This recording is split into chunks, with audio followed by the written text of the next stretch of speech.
Don't miss 50% off on IVF procedures in all 49 branches till 30th November. Welcome to our channel. నేను రమారావి. మామూలుగా మన మీద ఎవరి ప్రభావం ఉంటుంది, దేని ప్రభావం ఉంటుంది అని అప్పుడప్పుడు ప్రశ్నలు వస్తుంటాయి. అంటే ఏ ప్రభావానికి లోనయ్యి మనం ఇలా మాట్లాడాం, ఎవరు మనని ప్రభావితం చేశారు, ఇవి సాధారణంగా ఇలా వస్తూ ఉంటాయి ప్రశ్నలు. ఫలానా వాళ్ళ ప్రభావం నా మీద చాలా ఎక్కువగా ఉంది అంటే అలా కూడా మనం ఇంటర్వ్యూలో చాలామంది పెద్ద పెద్ద వాళ్ళు చెప్తుంటారు. అయితే పరిసరాల ప్రభావం మన మీద ఉంటుందా? పరిసరాలంటే మన ఇంటి చుట్టుపక్కల వాతావరణం, మన వర్క్ ప్లేస్లో ఉన్న వాతావరణం, అది మనసు మీదే కాదు శరీరం మీద కూడా దాని ప్రభావం ఉంటుందా అనేది ప్రశ్న. ఉంటుంది, ఎలాగో చూద్దాం.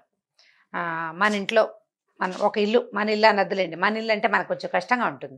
ఎవరిదో ఒక ఇల్లు, వాకిలి శుభ్రంగా ఉండదు, తలుపుల మీద బూజు దుమ్ము అలాగే ఉంటుంది. ఎప్పుడో 2 నెలల క్రితం వెళ్ళిపోయిన సంక్రాంతి పండగ తాలూకు మామిడి మండలు తీయరు, బంతిపూలు ఎండిపోయి వేళ్లాడుతుంటాయి, వాకిట్లో చెప్పుల స్టాండ్ దుమ్ము దుమ్ముగా ఉంటుంది, ఎవరాయి దెబరాయిగా చెప్పులు పడేసి ఉంటాయి, సాక్స్ అవి ఇవి దొరుకుతూ ఉంటాయి. ఇంట్లోకి వెళ్తే కాళ్ళు తుడుచుకునే పట్టాలు, వాకిట్లోకి వెళ్ళగానే ఒక డోర్ మ్యాట్ ఉంటుంది కదా కాళ్ళు తుడుచుకునేందుకు, ఈ డోర్ మ్యాట్ పరమ మురికిగా దౌర్భాగ్యంగా ఉంటుంది. సోఫాల కొసలు అవి మురికిగా, సోఫాల ఎడ్జెస్లో దుమ్ము, తర్వాత ఏమో టీపాయ్ మీద దుమ్ము, పుస్తకాలు ఎడాపెడా పడేసి, నేల శుభ్రంగా లేకుండా ఇలా కనపడింది అనుకోండి, మనం లోపలికి వెళ్ళంగానే వాళ్ళ మీద మనకి ఎలాంటి ఇంప్రెషన్ వస్తుంది అది పక్కన పెడదాం. లోపలికి వెళ్ళేసరికల్లా మనకు అక్కడ కూర్చోవాలనిపించదు, ఉండాలనిపించదు, వెళ్ళిపోదామనిపిస్తుంది. లేకపోతే మనం ఒకళ్ళ ఇంట్లోకి ప్రవేశించేసరికి భార్య భర్త కొట్టుకుంటూ, పిల్లలు సగం ఏడుస్తూ, ఒక పిల్లాడికి ఒంటి మీద సరిగా బట్టలు లేక, వాళ్ళ ఇంట్లో సామాన్లు ఏవో అవి ఇవి అటు ఇటు విసురుతున్న చప్పుళ్ళు అవి వినపడ్డాయి అనుకోండి, వాళ్ళిద్దరూ దుమ్మదుమ్మలాడుతూ పోట్లాడుకుంటున్నారు. మన చూడగానే రండి అంటారు, మొహాలు మాడిపోయే ఉంటాయి, వాళ్ళ పోట్లాట్లు మనకు ఆల్రెడీ వినపడింది. అక్కడ ఉండగలమా మనం? ఉండలేం. ఎందుకు? దాని ప్రభావంలోకి వెళ్ళడానికి మనం ఇష్టపడం, ఆ ప్రభావం మన వల్ల కాదు దాన్ని తట్టుకోవటం. అందుకని మనం ఏమనుకుంటాం, బాబాయ్ వాళ్ళు ఎప్పుడు కొట్టుకుంటారు, వాళ్ళ ఇంట్లోకి వెళ్తే చాలా టెన్షన్ వచ్చేస్తుంది, ఎప్పుడెప్పుడు అక్కడి నుంచి బయటపడిపోదామా అనిపించేస్తుంది మనకి. అదే ఒకటి శుభ్రమైన ఇల్లు, చక్కటి వాకిళ్ళు, ఇంట్లో అక్కడక్కడ ఆకుపచ్చటి మొక్కలు, ఇల్లు నీట్గా, పెద్ద ఖరీదైన వస్తువులు లేకపోయినా కూడా శుభ్రంగా, పేద ఇల్లు, సామాన్యమైన ఇల్లు, మామూలు మిడిల్ క్లాస్ ఫ్లాట్ అయినా కూడా ఇల్లు శుభ్రంగా ఉండటం, సామాన్లు ఎక్కడొక్కడ మరీ ఎవరైతే బాగా అందంగా సినిమాటిక్గా సర్దకపోయినా కొంచెం పొందిగ్గా ఉండటం. మనం ఇంట్లోకి వెళ్ళగానే వాళ్ళు నవ్వు మొహాలు పెట్టుకుని, రండి చాన్నాళ్ళు అయింది వచ్చి, భలే నాన్నాళ్ళ తర్వాత వచ్చారే అని ముద్దుగా పిలిస్తే మనకు ప్రశాంతంగా ఉంటుంది. అంటే వాతావరణపు ప్రభావం మన మీద ఉన్నట్టే కదా, ఉన్నట్టే. ఇలాంటిది మన ఇళ్లల్లో ఉంటాయి. మన ఇల్లు ఎప్పుడు పని చేయాల్సి వస్తుంది. ఇల్లు శుభ్రంగా ఉంచుకోవాలంటే అదేం సులువు కాదు, ఇలా నోటితో మాటలు చెప్పినట్టు కాదు. నేను కూడా చేయలేను, నాయన ఈ పని అంతా చేయడానికైనా నేను పుట్టాను దేవుడా అనిపిస్తుంటుంది మనకి. ఇందుకే నా పుట్టే నేను, ఇక నాకు వేరే పని లేదు, నా పుట్టకి అర్థం లేదా అనిపిస్తుంది, చిరాకు వస్తుంది ఇళ్ళు సర్దటానికి. పిల్లలు ఎవరైతే పారేస్తారు, మగవాళ్ళు ఎక్కడ సామాన్లు అక్కడ వదిలేస్తారు, పెద్దవాళ్ళు ఉంటే వాళ్ళ హాల్లోనే చెంబులు గ్లాసులు తప్పేళాలు పెట్టుకుని కూర్చుంటారు, పడ కుర్చీలు ఉంటాయి. ఇంట్లో సిగరెట్లు అవి తాగే అలవాటు ఉన్న పెద్ద మనుషులు ఉంటే ఇంటి నిండా అక్కడక్కడ యాస్ట్రేలు అవి ఉంటుంటాయి, సిగరెట్ బట్టలు కనిపిస్తాయి. చెప్పకండి దాని సౌందర్యం. ఇక ఇలా ఉంటే కష్టం. ఇప్పుడు మనమే సర్దుకోవాలంటే ఎప్పుడు పని చేస్తూ ఉండాలి. కానీ శుభ్రమైన ఇంటి వల్ల మనకి ప్రశాంతంగా ఉంటుంది. ఇది మళ్ళీ ఓసిడిగా పరిణమించకూడదు. ఇంటి వాతావరణం శుభ్రంగా ఉంటే మనసు ప్రశాంతంగా ఉంటుంది. కొంత అంతా అని చెప్పలేము, సమస్యలు ఉంటాయి. శరీరం మీద దాని ప్రభావం. ఇప్పుడు మనసుకి చికాకు, విసుగు, చేతకంతనం, తట్టుకోలేనితనం, భరించలేనితనం ఉంటే అది బీపీగా పరిణమించే అవకాశం ఉంది. ఒక తట్టుకోలేనితనం, ఎప్పుడు నిరంతరం గొడవలయ్యే ఇళ్లలో హార్ట్ అటాక్ ప్రాబ్లమ్స్ ఉంటాయని, హార్ట్ సమస్యలు ఉంటాయని చెప్పబడుతుంది. సో ప్రశాంతత అవసరం. మనం ఎట్లా చూడండి, ఒక గుళ్ళోకి వెళ్ళామనుకోండి, గుడికి వెళ్ళాం, అప్పుడప్పుడు మోగుతున్న గంటలు, సుస్వరంగా వినపడే మంత్రాలు, తర్వాత ఘుమఘుమలాడుతూ వచ్చే ఈ అగరత్తులు, కర్పూరము, పువ్వుల దండలు, వాటి వాసనలు, అప్పుడప్పుడు కొబ్బరికాయ నీళ్ళు పాడైపోయిన వాసన కూడా వస్తుంది అనుకోండి. కానీ గుడి వాతావరణం మధ్యలో ప్రశాంతంగా, ఆ ప్రశాంత వాతావరణంలో కమ్మని పులిహార వాసన, తీయని ప్రసాదపు లడ్డు వాసన, చక్కెర పొంగలి వాసన వస్తుంటే మనసు తేలిపోతుంది, సంతోషంగా ఉంటుంది, అత్యంత ప్రశాంతంగా ఉంటుంది. గుళ్ళో ఇంచి ఇంటికి వెళ్ళంగానే ఇంట్లో పోట్లాడుతుంటే హాయిగా ప్రశాంతంగా ఉండొచ్చారు, మళ్ళీ మొదలైంది రగడ అనిపిస్తుంది. ఎందుకు? అక్కడ ప్రశాంతతలోకి వెళ్ళాము, అదే క్యారీ అవ్వదు. అక్కడుండగా ప్రశాంతత ఉంటుంది, ఇంటికి వచ్చేసరికి ఇంట్లో కూడా అదే ప్రశాంతత డెవలప్ చేసుకుని ఉంచుకుంటేనే ప్రశాంతంగా ఉంటాం. అక్కడున్న కూల్నెస్ మనసుకి ఉంటే అది శరీరం కూడా రిలాక్స్ అయిపోతుంది ఆటోమేటిక్గా. అదే వాతావరణాన్ని గుళ్ళోలాగా ఎప్పుడు అప్పుడో గంట మోగుతూలాగాను ఈ తర్వాత పులిహార్లు దద్దోజనాల వాసనలు రావాలంటే కుదరదు. అవి చేయలేకపోతాం. కానీ మనం ఏం చేయగలుగుతాము? గొడవలు కొట్లాటలు తక్కువగా చేసుకోగలుగుతాం. ఇల్లు దుమ్ము ధూళి లేకుండా పరిశుభ్రంగా ఉంచుకోగలుగుతాం. అందమైన అలంకరణలు అవసరమే లేదండి. ఇంటి అందాన్ని పెంచుతాయి అవి. అందాన్ని పెంచుతాయి తప్ప సహజంగా ఇల్లు అందంగా ఉండాలంటే శుభ్రంగా ఉండటమే అందం. శుభ్రమే ప్రశాంతత. దుప్పట్లు నలిగిపోయి ఉండటం, పక్కల మీద దిండు కవర్లు మాసిపోయి ఉండటం, రాత్రి కప్పుకున్న దుప్పటి మడవకపోవటం, ఎక్కడ పడితే అక్కడ విప్పిన గుడ్డలు పడేసి ఉండటం, విప్పిన బట్టలు అసలు విజిబుల్గా ఉండకూడదండి నా లెక్క అయితే. మా ఇంట్లో కూడా కనపడుతూనే ఉంటాయి. నాకు చాలా విసుగ్గా ఉంటుంది. ఏమిటి జీవితం నుంచి విముక్తి లేదు నాకు అలా అనిపిస్తుంది. ఇక్కడ నుంచి ఒక అరడజన్ వీడియోలు చేసి మంచి గాల్లో తేలిపోతున్నట్టు ఇంటికి వెళ్ళినా అక్కడ విప్పిన బట్టలు, ఉతకాల్సిన బట్టలు అలాంటివి ఏమైనా కనపడుతుంటే ఏమిటి ఇలా ఉండిపోయాను నేను, నా జీవితం ఇలా అయిపోతుంది అలా అనిపిస్తుంది. అవి కనపడనివ్వకూడదు. చక్కగా చిన్న చిన్న బిన్నెలు పెట్టుకోండి వాటికి.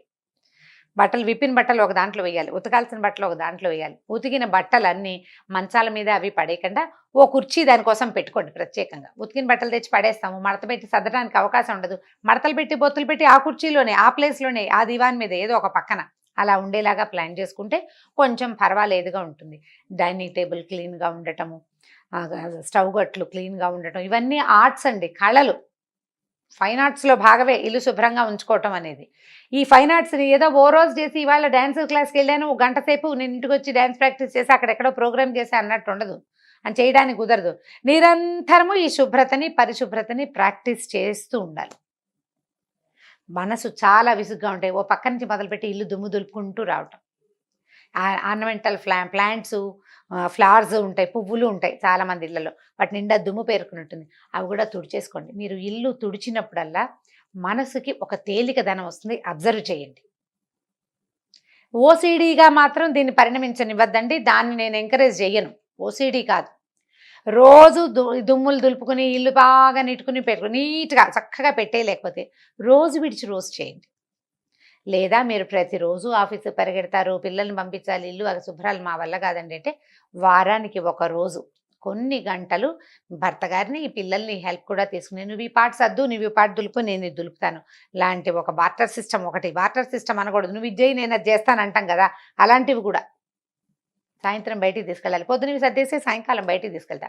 ఇలాంటి కొంచెం బ్రైబింగ్ కాస్త బేరాలు కూడా పెట్టుకుని ఎప్పటికప్పుడు మన ఇంటి వాతావరణాన్ని క్లీన్గా ఉంచుకోండి. ఆఫీస్ డెస్క్లు కూడా ఇష్టారాజ్యంగా పడేయకుండా ఈజీ మెథడ్ ఏంటంటే, ఆఫీస్ డెస్క్లు మురిగ్గా మరకలుగా ఉన్నాయనుకోండి, చక్కగా ఇప్పుడు పేపర్స్ వస్తున్నాయి గోడకు అంటించుకునేవి, అది తెచ్చి టేబుల్ మీద అంటించి పారేయండి. హ్యాపీగా నీట్గా ఉంటుంది. స్విచ్ బోర్డులు అవి మురిగ్గా అయిపోతాయండి. స్విచ్ బోర్డు చుట్టుపక్కల మనం తడి చేత్తో, పొడి చేత్తో, పిల్లల చాక్లెట్లు తిన్న చేత్తో, బూందీ తిన్న చేత్తో, లేకపోతే నూనె చేతులతోటి, నేతి చేతులతోటి గోధుమ పిండి కలుపుతూ మనం లైట్ వేసామనుకోండి, మన చెయ్యి దాని చుట్టూతా ఉన్న గోడ కంటేస్తుంది.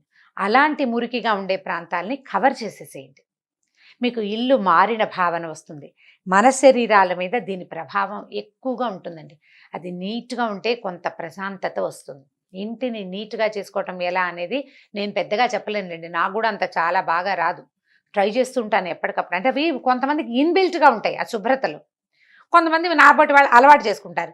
ఇన్బిల్ట్గా ఉన్నటువంటి బంగారు కొండలకి మనం చెప్పేది ఏమీ లేదండి బంగారు తల్లులకి.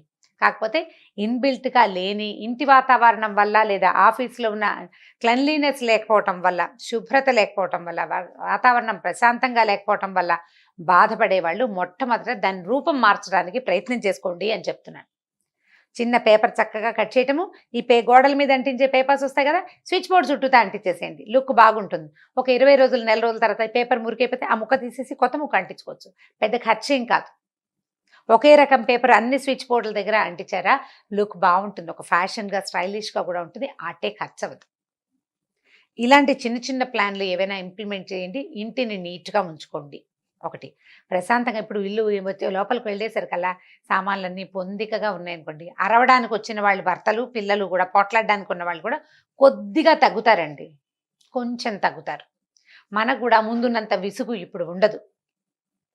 పోట్లాడకుండా ఉండడానికి, వాదనలు రాకుండా ఉండడానికి ట్రై చేయాలి.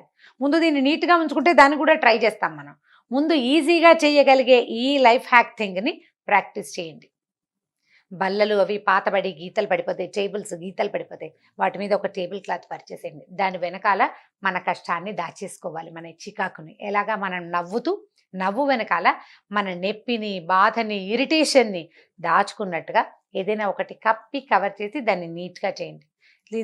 కవర్ చేశాను కానీ లోపలంతా కష్టమే ఉంది అని అనిపిస్తుంది. కానీ ఇది తాత్కాలికంగా ఇలా మేకప్ చేయటం వల్ల ఏమవుతుంది? క్రమంగా మనం పై మెరుగులోకి వెళ్ళగలుగుతాం. కొంచెం మానసికమైన చికాకులు తగ్గుతాయి. పక్కలు శుభ్రంగా ఉంచుకోండి. వంటిల్లు క్లీన్‌గా ఉంచుకోవడానికి ట్రై చేయండి. బట్టలు ఎప్పటికప్పుడు సర్దేసేయండి. బట్టల ర్యాకులు కూడా నీట్‌గా ఉంచుకుంటే ఇంత విసగట లేకుండా ఉంటుందండి. మనసు మీద ఇంటి శుభ్రత తాలూకు ప్రభావం తప్పకుండా ఉంటుంది. ప్రయత్నం చేసి చూడండి. ఇది మనకి క్లీన్‌గా లేని ఇల్లున్న వాళ్ళు, మనకేమిటి ఇన్ని ఇబ్బందులుగా ఉన్నాయి అని ఆలోచించండి. ఈ పని గనక చేసి చూడండి. కొన్ని రోజుల్లో మీకు చిన్నగా మానసికమైన మార్పు సంభవించిందా మీకే తెలుస్తుంది. తర్వాత ఇంకా ఎవరు చెప్పాల్సిన పనే లేదు. అంతే. ఈ వీడియో కనుక మీకు నచ్చినట్లయితే లైక్ చేయండి, షేర్ చేయండి. మరిన్ని వీడియోస్ కోసం మా ఛానల్‌ని సబ్స్క్రైబ్ చేసుకోండి.